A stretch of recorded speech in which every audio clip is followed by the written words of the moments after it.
Welcome to this explainer. Let's jump right into Kamiyama High, a place where students are practically throwing themselves into clubs and friendships. But we're not focusing on them today. We're looking at a guy named Houtarou Oreki, someone who wanted absolutely none of that. Think back to your high school days for a second. Usually, we picture it as this colorful, high-energy adventure, right? Sports, romance, all that drama. Well, Oreki, he wants zero part in any of that. For him, the ideal high school experience is a gray, peaceful sanctuary. Basically, a place to just exist without spending even an ounce of unnecessary effort. This quote right here completely nails his worldview. If I don't have to do it, I won't. And if I do have to do it, I'll make it quick. I mean, it's pretty simple. Why waste energy chasing all that high school excitement when keeping things quiet is just so much more efficient? He literally dodges anything that might pull him into the typical drama. Now, this whole energy conservation thing is completely alien to his best friend Satoshi Fukube. Satoshi is the exact opposite. The guy is talkative, endlessly energetic, and somehow connected to every single random fact in town. It's a perfect contrast, really. You've got Oreki hoarding his energy and Satoshi just eagerly spending it. Part 1. A letter from India. So what disrupts Oreki's perfectly gray life? It's a letter. An airmail letter hidden in his jacket from his older sister, Tomo, who happens to be traveling through India, of all places. And her request is pretty clear: save the dying classics club before it completely disappears. Now, Oreki couldn't care less about literature, but refusing his big sister? Yeah, that is definitely not an option. But Oreki is super rational. He actually manages to spin this forced club membership into a win. He figures, hey, the club is basically dead anyway, right? So if he joins, he gets this empty, abandoned room completely to himself. To him, it sounds like the absolute perfect sanctuary to just kick back and kill time after school. But, spoiler alert, that illusion is about to be shattered. Part 2. The abandoned club room. So, Oreki heads to this room. It's hidden way deep inside the school's special use building. It's quiet, it's forgotten, it's literally perfect. But the second he unlocks the door, surprise! Someone is already inside. Standing right there by the sunset-lit window is a girl. Long dark hair, these really bright, watchful eyes. Her name is Eru Chitanda, and crazy enough, she already knows his name from this one single music class they shared that he barely even remembers. And here's the kicker. She has also just joined the Classics Club. Just like that, poof, Oreki's private sanctuary is completely gone. Part 3. The Locked Room Mystery. All right, let's look at the facts of this strange little mystery. When Oreki offers Chitanda the classroom keys so she can lock up later, she looks totally confused. She tells him she doesn't actually have a key and that the door was already unlocked when she got there. But Oreki, he knows for an absolute fact the door was locked when he arrived. I mean, he literally just used his key to get inside, which means Chitanda was somehow trapped inside. This is when Satoshi shows up and drops a pretty crucial detail. The classroom doors at Kamiyama High are specifically designed so they physically cannot be locked from the inside by a student, meaning someone else absolutely had to have locked that room from the outside. So we're looking at a classic locked room paradox here. Think about it with me for a second. If Chitanda didn't lock it, and Oreki had the club's one and only key sitting in his pocket the entire time, who on earth locked the door and trapped Chitanda inside? Now, for our guy Oreki, thinking about this is just a massive waste of energy. But for Chitanda, this exact paradox wakes something up inside her. It reveals her true nature, pure, relentless curiosity. And once that curiosity is sparked, there is literally no stopping it. She looks right at Oreki and basically begs him to help her figure it out. Part 4. The simple solution. So, Oreki logically pieces it all together, and the answer is delightfully ordinary. It turns out the school janitor was just doing some routine maintenance around the building. He'd gone through and unlocked a bunch of classrooms with his master key. While he was off working in another part of the building, Chitanda unknowingly wandered right into the unlocked clubroom. When the janitor finished up, he just went back, locked all the doors, and walked away, completely unaware he just trapped someone inside. So that's the whole shebang. There's no grand conspiracy here, no dramatic crime. It was just a totally normal misunderstanding. But here's the thing. For Chitanda, the process of solving it together was absolutely fascinating. And for Oreki, well, it was undeniable proof that his quiet, low-energy life was already coming to an end. Part 5. Rebirth of the Classics Club. As the sun sets over Kameyama High, the Classics Club has officially and very quietly come back to life. You've got three completely different people sitting in that room. The energy-saving Oreki, the endlessly curious Chitanda, and the walking encyclopedia, Satoshi. They are now inexplicably tied together by this funny mix of coincidence and curiosity. And Oreki can already feel the shift. Whenever Chitanda leans in, her eyes completely sparkling and whispers, "I'm curious," he knows ignoring her is going to be pretty much impossible. This tiny, everyday locked room mystery, it was the definitive end of his gray-colored high school life. You know, it kind of makes you reflect on your own life, doesn't it? We all have our safe little comfort zones, our own ways of saving energy. But life is just constantly full of these everyday mysteries and these fascinating people who inevitably pull us right out of our routines. So I'll leave you with this. When relentless curiosity looks your way, will you have the energy to answer? Thanks for joining me for this explainer. Keep your eyes open for the mysteries right in front of you, and to be continued. Picture a quiet Japanese high school library.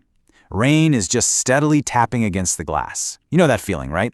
That cozy, slow, after-school mood where time just kind of stretches out. The only sound is the soft rustling of pages. And sitting right there on the counter is a single book. It's a heavy, dark blue, leather-bound volume. Just a school history book, completely unremarkable. But, as we're going to see in this explainer, this very book is at the center of a brilliantly quiet puzzle from Chapter 3 of the Hyouka series. Let's dive in and see how the most mundane details can actually hide some genuinely fascinating stories. So here's the core anomaly we're looking at today. Why would someone borrow a 50-year-old school history book if they literally have no time to read it? The library records show that this specific, heavy book gets checked out every single Friday. But here's the catch. It gets returned the exact same day, just a couple of hours later, right before the library closes. And this hasn't just happened once. It's been going on for weeks on end. On the surface, it's just an ordinary rainy afternoon in the library. Everything looks perfectly normal. But when you think about this borrowing pattern, it's actually completely bizarre. The book vanishes from the shelf every week without fail, but the time frame makes it physically impossible for anyone to actually sit down and read a dense 50-year history of Kameyama High School. So, what exactly is happening to it between lunch and the end of the day? To understand how this gets solved, we need to step into the geology room, the adopted home of the Classics Club. And right away, we're hit with a clash of two very different worldviews. On one side, you have Oreki Houtarou. His entire life philosophy, energy conservation. If he doesn't have to do it, he won't. If he has to do it, he'll do it as fast as possible. The guy just deeply wants to quietly waste time. But on the other side is the club president, Chitanda Eru. She has this sincere, almost relentless curiosity. She's genuinely fascinated by the mundane little things that people like Oreki just naturally tune out. It's a fantastic dynamic. You've got Oreki, this tired genius who practically solves puzzles against his will just so he can go back to resting. And then there's Chitanda. When something catches her eye, those wide eyes sparkle, and suddenly, small things feel incredibly important. When she gets curious about something, there's absolutely no stopping her. Now, their original goal for the day is actually pretty simple. They need to publish the Kanya Festival Classics Club Anthology. It's a tradition going back 30 years, and Chitanda insists they have to honor it for the upcoming cultural festival. Oreki, as you might guess, finds the whole idea of writing and publishing deeply exhausting, but he eventually caves. So they head to the library just to track down some old back issues of this anthology for reference. When they get there, we meet Mayaka Ibarra, the student librarian on duty. She is blunt, she's sarcastic, and she instantly roasts Oreki the second he walks in, telling him the library is sacred ground not meant for slackers like him. We've also got Satoshi Fukube joining them. He's always playful, always smiling, and as we're about to see, he has an absolute talent for quietly steering the conversation exactly where it needs to go to force Oreki's brain into gear. So they're gathered around the counter asking Mayaka about the old anthologies, but before they can even get into the archives, Mayaka brings up a totally different puzzle. She pulls out that thick, dark blue, leather-bound book, Kameyama High School, Walking Together for 50 Years, and she casually mentions this completely baffling borrowing pattern to the group. This is where the raw data comes in, and it's absolutely crucial. Let's look methodically at the borrowing record Mayaka shows them. Notice the names: Suzuki, Shima, Yamaguchi, Sawakiguchi, Machida. 5 different girls. Now look at their classes. 2D, 2E, 2F. They're all second-year students, sure, but they are in completely different classes. And then there's the timeline. Every single transaction happens on a Friday. Borrowed at lunch, returned the exact same day after school. 5 consecutive weeks. When you lay the data out like this, any thought of a coincidence just completely vanishes. There is definitely a system at play here. And right here is the turning point of our story. Satoshi playfully points out the obvious. Nobody actually had the time to read this thing. Hearing that, Chitanda leans in and utters her defining phrase, "I'm very curious." You can literally feel the tone of the room shift. It goes from this relaxed, rainy hangout to a quiet, sharply focused investigation. Because once Chitanda's earnest fascination is lit, she practically forces Oreki to engage with the puzzle. There's no escaping it for him now. Realizing he's completely trapped, Oreki reluctantly fires up his mental gears. He starts with a logical breakdown, establishing the first absolute truth of the case. If they aren't reading it, because that short window between lunch and after school makes it impossible, then they must be using the physical object itself for something else entirely. It's no longer just a book, it's a functional item. So Oreki asks the room, what else could you possibly use a massive heavy book for? Chitanda, who comes from a farming family, very earnestly suggests it's heavy enough to compress pickled vegetables, which is hilarious. Satoshi casually throws out that it could be used as a shield. Mayaka grounds everyone in her usual deadpan style, noting it's thick enough to just be a really uncomfortable pillow. It's a fun brainstorming moment, but none of these actually explain that weird Friday pattern across 3 different classes. Oreki tries a different angle. What if it's some sort of signaling system? Like, maybe the girls are leaving secret messages by dropping the book face up or face down in the return bin. But Mayaka shuts this down instantly. She points right over to the return box, which is just this chaotic, jumbled pile of dropped books. There is simply no way to preserve the exact orientation of a book in that mess. So that theory is dead on arrival. They're stuck. But then Chitanda, who's been staring intently at the beautiful cover of the book, leans over it. She takes a breath, and she catches a faint, very specific scent lingering right there on the leather, a smell that nobody else had picked up on, the distinct smell of paint thinner. Okay, let's put these puzzle pieces together exactly the way Oreki does. Step 1, it's a same-day return, so it's not being read, it's being used. Step 2, the borrowers are all second-year girls from classes D, E, and F. Step 3, this only ever happens on a Friday afternoon, so what school activity would group different classes together on a Friday afternoon? Usually, it's physical education or art. And that brings us to step 4, Chitanda's clue, the smell of paint thinner. It's definitely not PE, it's an art class.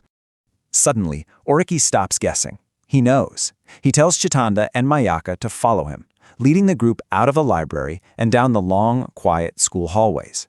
Satoshi just tags along, smiling, knowing full well exactly what's unfolding. The deduction is already complete in Oreki's head. Now they just need to go get the visual proof. Their destination? The art preparation room, sitting quietly all the way at the opposite end of the campus. And the moment they walk through those doors, that faint smell on the books suddenly makes perfect sense. The whole room is filled with the lingering scent of paint and thinner. Oreki's geographic and logical hunch was absolutely spot on. And here is the quiet climax of our mystery. Scattered all around the art room are several paintings in progress. They're portraits. As it turns out, the second-year girls from classes D, E, and F take art together on Friday afternoons, and they've been working on portraits of each other. And if you look closely at every single canvas, the subject is elegantly posing, holding the exact same heavy, dark blue, beautifully bound school history book. It was never reading material, it was an art prop. Tension relieved, the group heads back to the library counter completely satisfied. Oreki explains the final, practical piece of the logic. It's a really heavy book. Instead of lugging a massive leather prop all the way home for the weekend, the girls simply passed it around. They take turns checking it out every Friday for class, and then just return it right before the library closed. It was just a super efficient, completely undocumented student habit. But as they're finally packing up to leave, there's this fantastic, light-hearted moment. Chitanda stops them. Why did they actually come to the library in the first place? Oreki had entirely forgotten their original goal. They came for the Kanya Festival anthology. And the punchline? The head librarian pops in to inform them that the library doesn't even keep the Classics Club anthologies. Their original mission was a total, absolute failure. Surprisingly, though, nobody is really disappointed. Outside, the rain finally stops. The heavy clouds break apart, and this beautiful sunlight starts streaming into the school hallways. The whole visual tone changes from that moody, gray afternoon into something warm and golden. Oreki woke up expecting another perfectly uneventful, energy-saving day. But somehow, it turned into something incredibly memorable. The true takeaway from all this isn't the puzzle itself. I mean, this wasn't some high-stakes crime. Nobody was ever in danger. It was literally just a book being used for an art project. But the mystery was never really about the book. It was about paying attention. It was about Chitanda's genuine curiosity, taking a completely mundane detail and turning it into an adventure. And it was about Oreki's logic, finding the very human connection behind it. It reminds us that ordinary days become meaningful entirely through our curiosity and our connection to the simple habits of the people around us. Which leaves us with this final thought. Look around your own school or your office or just your neighborhood. What small, strange, quirky patterns are happening right in front of you? What mundane mysteries are unfolding right now in your own everyday life that you simply stop noticing because you just aren't looking closely enough? Keep that curiosity alive. Thanks for joining me for this explainer. Until next time, keep looking closely. Have you ever had someone just completely upend your perfectly quiet, comfortable routine? Well, welcome to the explainer. Today, we're diving into the incredibly calm, slightly mysterious evolution of Oreki Houtarou and the really fascinating chemistry growing within the Kamiyama Classics Club. We're zeroing in on chapters 4 and 5, and you know what's so brilliant about this segment? It's not about some massive explosion or high-stakes crime. No, it's all about the quiet, emotional atmosphere. It's about how tiny details, heavy pauses, and subtle tensions make everyday moments feel absolutely huge. So let's jump right in. Okay, so we kick things off with Oreki's internal monologue, and it reveals a teenager who is just desperately clinging to his gray, energy-saving life. I mean, the guy famously lives by the motto of not doing anything he doesn't absolutely have to do. Yet here he is, sitting in a cafe on a Sunday, his sacred weekend, drawn out by a request he just couldn't brush off. He's trying so hard to build a wall right here, literally telling himself he will not take responsibility for another person's emotional baggage. But as we're about to see, that wall, yeah, it's already starting to crack. Because just look at Chitanda's expression. For a guy who literally only wants to be left alone, she is the ultimate, terrifying disruptor of peace. But it's not just her famous wide-eyed curiosity that pulls him in this time, it's her immense emotional presence. You just can't ignore her, because she isn't asking some trivial question about a library book anymore. She's bringing a deeply personal, heavy mystery to the table, and her earnestness is actively reshaping Oreki's entire world. Section 1. A shift in the atmosphere. Let's set the scene for this quiet Sunday meeting at the Cafe Pineapple Sandwich. The author deliberately zeroes in on sensory details to make this seemingly everyday moment feel incredibly heavy. The cafe is decorated in these somber, dark brown hues. There's no radio playing, no TV buzzing, just this quiet, almost suffocating stillness, framing a deeply serious conversation between two people who honestly barely know each other yet. And inside that stillness, notice how their drinks totally mirror their personalities. Oreki orders a sour black Kilimanjaro coffee, while Chitanda goes for a sweet Vienna cocoa piled high with cream. But the detail you really need to catch here is the temperature. As things get serious, we specifically see the steam rising from Oreki's hot coffee, acting almost like a physical barrier between them. Meanwhile, Chitanda's cocoa just sits there, completely untouched, going cold. It's such a beautifully cinematic way of showing that she is entirely consumed by her thoughts. And this is where she opens up. She reveals that as a child, she asked her uncle, Sekitani Jun, what happened during his time in the Classics Club. His answer made her cry out loud. Now, with her uncle missing and legally presumed dead, she desperately needs to remember what he said before his funeral. It's a deeply emotional plea from a girl trying to reclaim a lost piece of herself, which is something we can all definitely empathize with. This isn't just a fun puzzle for the club to solve, it is a heavy, emotionally charged request. Section 2. The weight of curiosity. So, trying to evade this massive emotional responsibility, Oreki's first instinct is to deflect. He suggests she ask their friends Satoshi or Mayaka instead, arguing that it's just more efficient to have more people looking into it. It's a perfectly logical argument, right? But it completely misreads the room, because Chitanda's response is absolutely crucial. I've never told anyone else about this story before. Boom. With that single sentence, her emotional honesty shuts down all of his escape routes. She didn't pick him for his efficiency. She picked him because he reminds her of her uncle, and she trusts him. This forces a huge internal shift for Oreki. He realizes there is no way he can brush this off as a casual club activity. You really have to appreciate the micro details in this scene. Oreki realizes he just cannot refuse her. He actually notes this strange, unfamiliar feeling welling up inside him. It's empathy, completely overriding his usual energy-saving logic. And then there's the literal thud of his ceramic coffee cup hitting the table. That tiny sound breaks the silence, and it completely signifies his quiet surrender. He agrees to help. He crosses this massive personal threshold, and he does it without any dramatic fanfare at all. Section 3, Growing Classics Club Chemistry. Transitioning back into the school week, the whole vibe shifts from those solitary rainy day reflections to the genuine, comfortable dynamic of the whole group. Midterms are over, and the focus is back on the club. What we're seeing now isn't just 4 random kids in a room. It's a real, cohesive group with naturally developing chemistry. And Oreki's lukewarm, energy-saving mindset, it is perfectly captured by his midterm rank. Out of 350 students, he placed exactly 175th, dead center. As he admits himself, his studying was lukewarm at best. He isn't driven by Chitanda's passion, Satoshi's eccentricity, or Mayaka's strict standards. Honestly, it takes genuine effort to be that perfectly, squarely average. But look at how comfortable they are together now. While Oreki is still kind of trying to maintain his distance, a letter arrives from his older sister, Tome, all the way in Istanbul. And it instantly pulls him right back into the club's shared mystery. His sister, who, let's face it, is basically an omnipresent shadow over his entire life, intervenes from halfway across the globe. And it really highlights how the group's teamwork is starting to solidify around these shared goals. Tomoe's letter is a total game changer for the plot. It gives them a concrete shared objective, finding the club's old essay anthology called Hyouka. Sure, they need these back issues for the upcoming school festival, but more importantly, Chitanda realizes these anthologies might actually hold the answers to her uncle's past. So suddenly the Classics Club has a real treasure hunt on their hands. Section 4, Secrets in the Biology Room. Now we get to see Oreki's calm, analytical intelligence really shine. The biology room is currently taken over by the Wall Newspaper Club, and when they go to ask about the chemical safe, the senior student in charge, Tokigato, acts incredibly suspicious. But look at how cleanly Oreki's logic maps out the investigation. He doesn't just wander around guessing.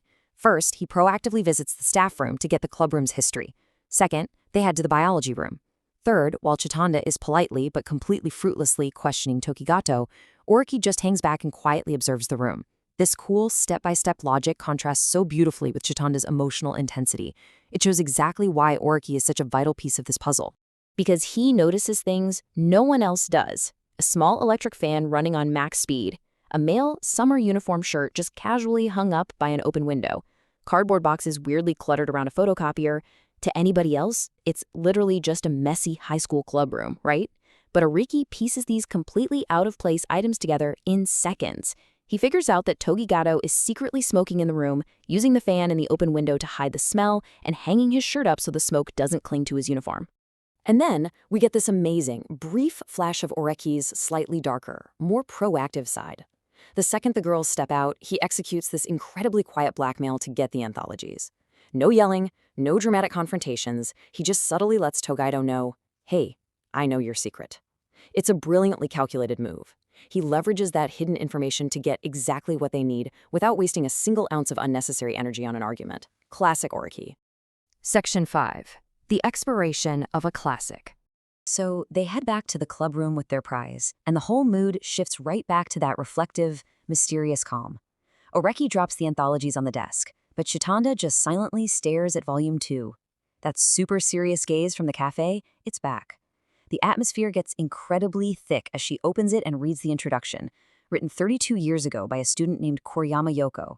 It says, "Will the day come when our stories become a classic for someone in the future?" It's such a profound, lingering thought. It hits right at the central theme of the whole story, the passing of time and the fading of memories. The kids who wrote this were young, vibrant, and alive, and now they're just history locked away in a rusted chemical safe. Makes you think, doesn't it? Will the everyday moments we are living right now just become some forgotten classic to someone decades from now?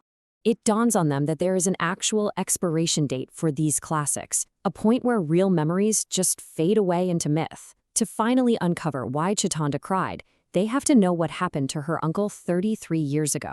But here's the catch. Volume 1 is completely missing from the safe. The trail is instantly cold. And it leaves us with this haunting question.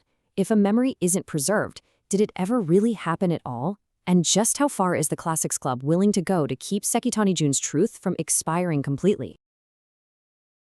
Welcome back to another explainer. Today, we're stepping out of the blazing summer heat and into a quiet, shadowed room to piece together fragments of a forgotten time. Have you ever tried to reconstruct a story from decades ago, only to realize the clues you find completely contradict each other? Well, that is exactly the situation we're exploring today. We are diving into a deeply atmospheric, meticulously crafted mystery. It's a 33-year-old secret, basically buried in the decaying archives of Kamiyama High School. We're going to watch as 4 very distinct minds from the school's Classics Club take these isolated, seemingly incompatible historical clues and slowly, deliberately construct the truth. It's this fascinating, methodical process of trial, error, and just quiet, lingering tension. So get comfortable, clear your mind, and let's reconstruct the past together. Now, I want to start with this, as it was not intended to be a heroic tale. This single, honestly kind of haunting line was written 32 years ago in a club anthology called Hyouka, and it's our anchor for today. Notice how it immediately sets this heavy, melancholic tone. It tells us right away that whatever went down at this high school in 1967, it wasn't some glorious romantic adventure. No, it was something complicated, something burdensome. And for Eru Chitanda, the current president of the Classics Club, this investigation is profoundly personal. You see, this historical mystery holds the key to the life of her uncle, Sekitani Jun, and to a tearful childhood memory that she desperately wants to understand, but just simply cannot grasp. But to really understand the gravity of this investigation, we first have to feel the atmosphere of where it's taking place. Imagine this. It's late July. The air outside is just thick with that overwhelming, oppressive heat of the Japanese summer. You've got the relentless hum of cicadas and the blinding glare of the sun reflecting off these vast, sprawling rice paddies. But inside the Chitanda family estate, which is this grand, traditional Japanese mansion, the world completely slows down. The elegant pine trees, the soothing sound of water trickling in the courtyard garden, the deep, cool shade, it all provides this insulated sanctuary. It's like a bubble, suspended in time. Honestly, it's the absolute perfect isolated environment for dusting off a 32-year-old secret. And right within this sanctuary, we find our setting for the day. A high-ceiling tatami room, a cool breeze slipping through the sliding paper doors, and 4 students gathered around a dark wooden table that's just scattered with notes. You can practically feel the quiet tension settling into the room. This isn't just some chaotic, loud brainstorming session. It's a formal, structured meeting chaired by Chitanda. And what makes this so incredibly fascinating is that each member brings a very specific archetype to the table. Think about it like a puzzle. Chitanda is the emotional core, Satoshi is the walking database of historical context, Mayaka is the rigorous fact-checker, and Oreki, he's the lateral thinker.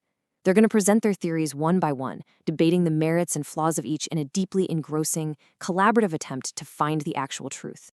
Okay, let's dive right into the first theory, which is presented by Chitanda herself. She looks at the undeniable fact that her uncle dropped out of school right around the time of the October Kanya festival.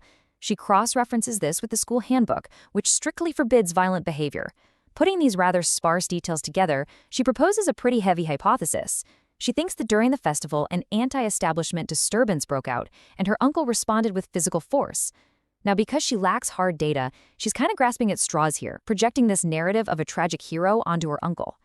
According to her theory, he took responsibility for this violence to protect others, ultimately facing expulsion as the ultimate consequence. Now, at first glance, a violent riot at a standard high school festival might sound a bit extreme, right? Maybe even a little melodramatic. But this is exactly where Satoshi Fukube, the club's resident database of trivia, steps in to provide some absolutely crucial historical context. He reminds the group that they can't judge the past by today's standards. They are looking at the late 1960s. And the 1960s? Well, that was an era defined by global student movements, massive anti-establishment protests, and aggressive campus strikes. So suddenly, Satoshi's trivia completely validates Chitanda's fears, making a violent rebellion seem terrifyingly plausible. He argues that violence wasn't just possible back then, it was literally woven into the cultural fabric of the times. Just as the violent theory really starts to take hold, Houtarou Oreki, our brilliantly logical thinker, steps in to gently dismantle it. And he doesn't aggressively attack Chitanda's idea. Instead, he applies his signature energy-saving logic to just softly pull at the thread. Oreki asks a very grounded question. Why would anyone riot at a cultural festival? Usually people cause disturbances to, I don't know, steal money from stalls. But wait, actually, Oreki points out that exhibition booths at their school are traditionally not allowed to make sales. There was simply no money to steal. So if the motive wasn't financial, what ideological reason could possibly drive high school students to violence over a simple festival? It's a brilliant reminder for any researcher, really. Always look for the motive. And without one, Chitanda's theory definitely begins to waver. And just as the motive starts falling apart, Mayaka Ibarra drops a piece of hard, documentary evidence right onto the table, completely changing the direction of the debate. She's uncovered a 32-year-old manga studies club anthology titled Unity and Salutations. The prose in it is intensely dramatic, but the facts hidden within it are startling.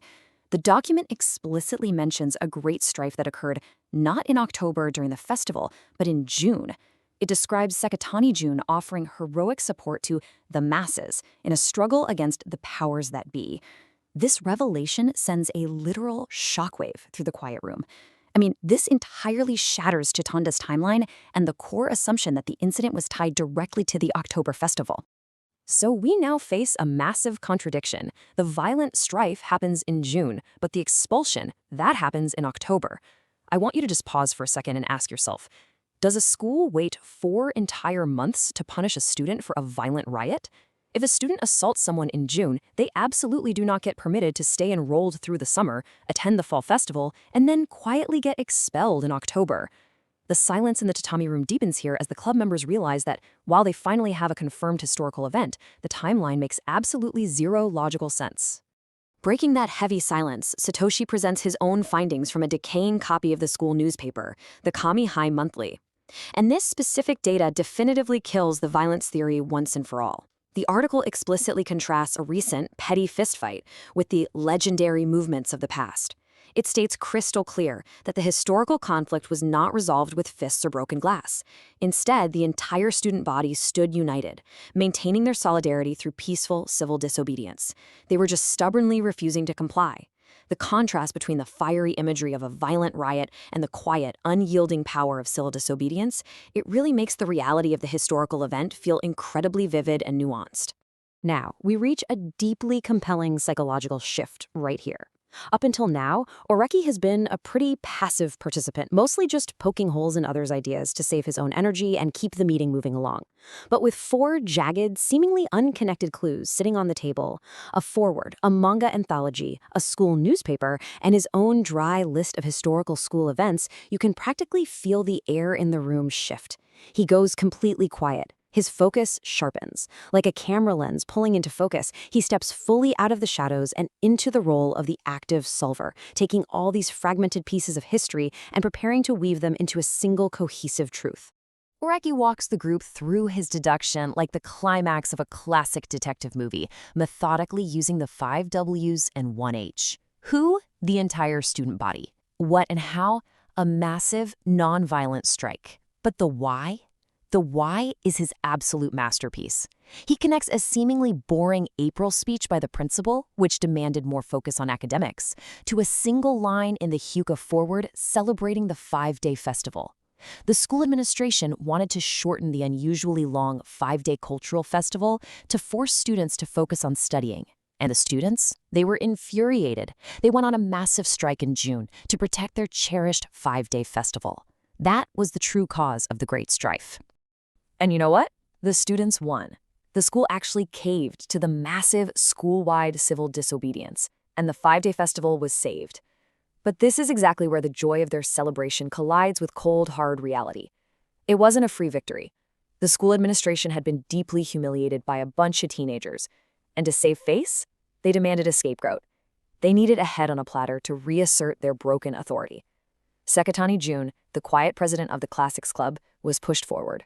Or perhaps he stepped forward himself as the figurehead of the movement. He became the undisputed hero who saved the festival, for sure, but he was also the designated sacrificial lamb. But what about that baffling 4-month gap between the June strike and the October expulsion? Well, Oreki solves this with cold, cynical political logic. Think about it. If the school had expelled Sekitani Jun in June, right at the absolute height of the students' passion and solidarity, it would have instantly triggered a second, probably much worse uprising. So the adults and the administration played it smart. They waited, They let the long summer pass, they let the students enjoy the very October festival they had fought so incredibly hard for. And then, once everyone was perfectly satisfied and the fiery passion had cooled into complacency, they quietly, efficiently expelled Sekitani Jun. It really highlights the devastating tragedy of high schoolers trying to fight a patient, bureaucratic system.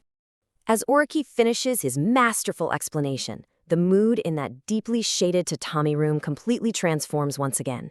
The intellectual thrill of solving the puzzle just fades away, replaced by a heavy, almost suffocating melancholy. We see Chitanda silently absorbing the heartbreaking truth about her uncle. He wasn't a legendary, fearless warrior fighting an epic battle. He was just a high school student who was offered up as a political pawn so his classmates could have a long party. The triumph of piecing the clues together gives way to the emotional weight of a very real human tragedy. It's a stark reminder that the past isn't just a fun puzzle to be solved. It's someone's life. It's someone's pain. As the meeting finally adjourns and the club members head back out into the sweltering heat of the summer evening, Chitanda is left standing alone. The historical facts of the incident have been perfectly reconstructed, yeah? But the emotional core of her mystery remains entirely untouched. If her uncle's expulsion was simply a sad political sacrifice for a school festival, what did he see to her when she was a child? What was the true hidden meaning behind that word, Hyouka? She whispers to the empty air, "But why did I end up crying that day?" It reminds us that while facts can be reconstructed, the emotional truth of history often takes much longer to uncover. So I leave you with this. What missing pieces of the past are still waiting for you to find them? Welcome to The Explainer. Today we're taking an incredibly emotional journey right into the heart of what I'd call a true psychological mystery. We're going to completely reframe what you thought you knew about the classic story, Hyouka. Because this isn't just a basic plot recap. We're diving deep into the atmosphere, the hidden meanings, and the profound, almost suffocating tragedy buried beneath a seemingly ordinary high school club. So let's just jump right in. Think about this for a second. What if the title of your favorite mystery series was actually a desperate cry for help? It's so easy to look at the Classics Club and just see a lighthearted group solving trivial, everyday mysteries. But we're challenging that today. We're going to uncover the heavy themes of regret, suppressed emotion, and the absolute paralyzing fear of wasting your life, all of which sit at the very core of this narrative. To really grasp this, we have to start with our protagonist, Houtarou Oreki. Emotionally distant, detached, entirely unbothered. He operates on this strict, self-imposed policy of energy conservation. But this isn't just laziness. It's actually a defense mechanism. He's purposefully avoiding emotional investment, choosing to live what he actively calls his gray-colored life. There's a really fascinating psychological contrast at play here. On one side, you've got the gray-colored life. It's safe, it's efficient, but it completely avoids all emotional risk. And then on the other side, the rose-colored life, filled with passion, energy, risk, and true, messy human connection. Throughout the story, Oreki actively avoids this rose-colored life simply because he's afraid. He's terrified that caring too much might just end up breaking him. But then, a really subtle shift happens. Picture this. It's a gorgeous orange sunset. Oreki is just leisurely pedaling his bike alongside his friend Satoshi. And in this incredibly rare moment of vulnerability, Oreki makes a confession that basically changes everything. He just admits, "I guess I'm just tired of having a gray-colored life." He finally says out loud to Satoshi and to himself that he might actually envy the people who live passionately. He wants to experience it. That single admission is huge. It brilliantly illustrates his internal conflict. As he's just staring out that window, we're seeing the very first major crack in his entire worldview. He's starting to realize that a completely gray life, sure, it keeps you safe from pain, but it might also be terribly, desperately empty. The mystery he's investigating, it isn't just about the past anymore. It's forcing him to figure out what kind of life he actually wants to live. And right as Oreki is grappling with all this, the narrative completely shifts gears. He's lying in his room, staring at the ceiling, and the phone rings. It's an international call from his eccentric older sister, Tomo, all the way from Yugoslavia. Up to this point, Oreki had comfortably deduced that the student from 33 years ago, Sekitani Jun, was just this willing hero who sacrificed his high school life to save the school festival. But that one simple phone call, it totally shatters that illusion. When Oreki proudly mentions this heroic tale to his sister, her reaction is honestly chilling. She doesn't celebrate it at all. She just flat out says, "That's a tragedy. I don't like that." And this is crucial. That single negative reaction forces Oreki to completely recontextualize this entire 33-year-old mystery. Tomei understood something profound that the club missed. If she's calling it a tragedy, then Oreki's neat, comfortable little deduction is fatally flawed. Which leaves us with this incredibly heavy question. Was the hero Sekitani Jun actually a willing sacrifice? Let's really sit with that for a second. We're pivoting right now from a safe, comfortable status quo straight into a really dark investigation of a tragic misunderstanding. What if Sekitani didn't choose this fate? What if he wasn't a hero at all, but just a victim? To find the truth, the club tracks down the school librarian, Ituwakawa-sensei, who actually lived through all of this 33 years ago. And the historical timeline she lays out is essentially a steady march toward disaster. In April, the principal abruptly cuts the 5-day cultural festival down to just 2 days. By June, this sparks massive student protests. Then, one night during all the chaos, a campfire gets out of hand and the martial arts dojo catches fire. Finally, in October, Sekitani Jun is expelled to take the blame. But here is the genuinely heartbreaking reality behind that timeline. The resistance was huge, sure, but nobody wanted to take actual responsibility. The students were great at shouting slogans, but when it came to leadership, they were cowards. So how did Sekitani Jun become the leader? They literally drew lots. Sekitani just drew the short straw. He was never a willing leader. He was forced onto the stage by a student body that completely refused to stand up for themselves. And the crazy thing is, the original cover of the Hyouka anthology secretly confessed this tragic dynamic the whole time. It shows a rabbit leading a dog in circles, while all the other rabbits just sit there and watch. The dog represents the school administration. The watching rabbits? That's the cowardly student body. And that lone rabbit risking absolutely everything? That's Sekitani Jun. He became the silent scapegoat for a crowd too scared to own up to the dojo fire. Which brings us to the title of the anthology itself. Hyouka. We really have to reconsider what this supposedly whimsical word meant to an expelled, completely isolated teenager. For decades, students celebrated this festival completely blind to the suffering that built it. But Sekitani Jun, he left behind one final hidden message for the descendants of the Classics Club. Oreki realizes that the title isn't just some random word. It's actually a brilliant bilingual play on words. In Japanese, Hyouka translates to ice candy or ice cream. Initially, Chitanda and the rest of the club are totally baffled. Why on earth would you name a club anthology after a dessert? But if you take that English translation and look just a little bit closer, ice cream. I scream. It's right there. This is the moment the sheer tragedy of it all just crashes down. Sekitani Jun couldn't voice his anger. He wasn't allowed to express his sense of betrayal, so he hid his desperate, agonizing cry inside a pun. I scream. It was never a heroic tale. It was the suppressed, suffocating pain of a silenced victim. Sekitani Jun was essentially offered up as a human sacrifice for his peers, and his entire life was permanently derailed because of it. And honestly, the most devastating part? For 33 years, students joyfully danced and celebrated the Kanya Festival, using a name that was secretly just a tribute to his sacrifice. They celebrated without ever understanding the agonizing pain of the boy who protected them. When the truth is finally spoken out loud, the emotional dam just breaks. Chitanda suddenly remembers the suppressed childhood memory. She remembers asking her uncle why the book was called Hyouka, and she remembers him telling her, desperately, to be strong. With tears streaming down her face, she finally understands his warning. He was telling her to be strong so she wouldn't end up silenced, just like him. He was warning her about the utter terror of being alive while being completely dead inside.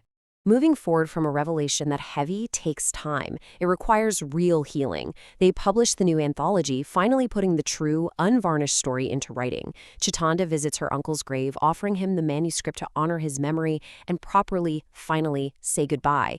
Uncovering this heavy truth allows the entire Classics Club to heal, and we start to see Oreki undergo this incredibly quiet yet profound character growth.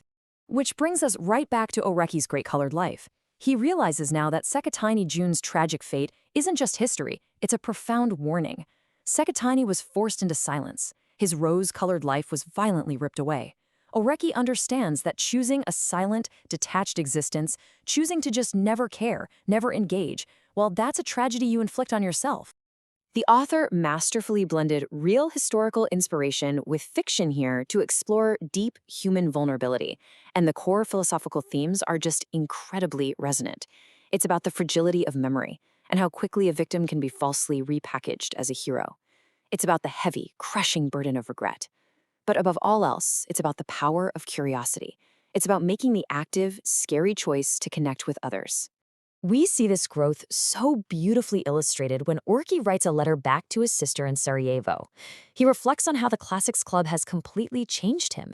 He's quietly accepting that curiosity and human connection are fundamentally altering how he views the world. He isn't fighting it anymore. He's letting Chitanda and the rest of the club slowly pull him into the light. And we're left with this absolutely beautiful final realization.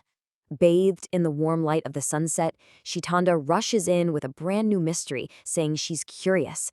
In Oreki, he doesn't resist. He just follows her. He finally gets it. A rose-colored life, despite all of its inherent risks, despite the very real pain it might bring, is far, far better than an empty, gray one. Because Hyouka was never really about solving a mystery. It was always about understanding people. It was about the fear of wasting your youth and learning how a simple spark of curiosity can save you from a gray, empty existence. So as we wrap up this explainer, we want to leave you with one final thought. Are you willing to risk the pain, the regret, and the vulnerability to experience a truly rose-colored life? Thanks so much for exploring this journey with us.